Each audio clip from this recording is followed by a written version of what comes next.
In this video, we are going to review some of the basic properties of light. Light can have both waves and particle properties. And so to describe light, we will adopt either a particle point of view if the properties that we are trying to describe are particle properties, for example, emission or absorption. And we will adopt a wave point of view to describe wave properties, for example, propagation, interference, diffraction. And often it will be convenient to represent light by rays. So for a particle viewpoint, the ray represents just simply the path of particles. And for a wave viewpoint, it is less obvious, but the rays represent an imaginary line along the direction of travel of the wave.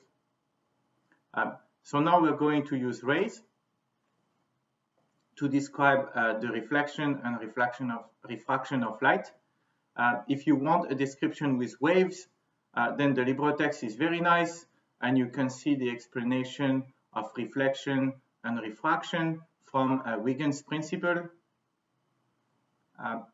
But in this video, I'm going to use rays. So let's start with reflection. When light arrives on a surface and it is reflected, there are essentially two types of reflections. What we call specular reflection is the kind of reflection that happens on smooth surfaces like mirrors, polished glass, or metals. That reflection happens in a specific direction. It follows a certain law that we will review in the next couple minutes. And another kind of reflection is called diffuse reflection. This is when the surface is rough. Most objects are like this. In fact, my skin, my clothes, the wall behind me, they reflect light in a diffuse manner in all kinds of directions. Some of the light also goes through the material, and we call this refraction.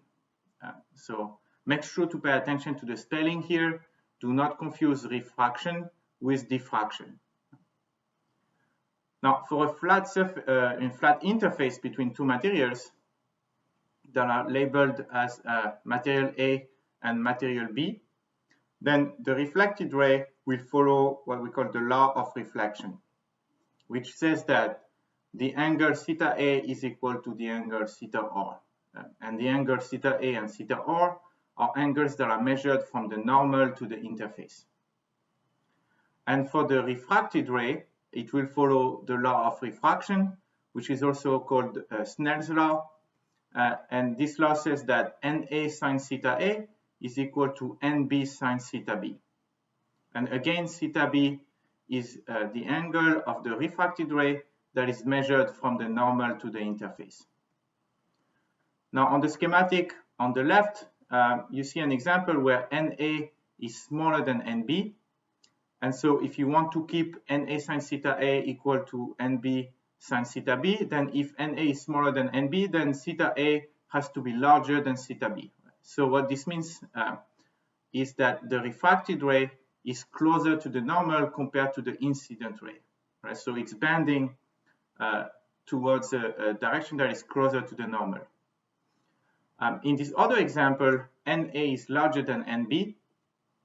And so again, to keep Snell's law happy and satisfied, then this means that theta A has to be smaller than theta B. And so this means that the refracted ray moves away from the normal.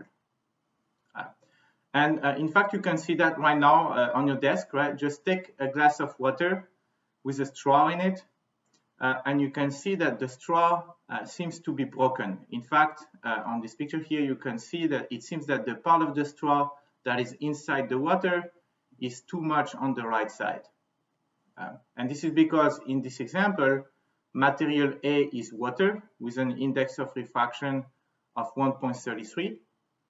And material B is air with an index of refraction of 1.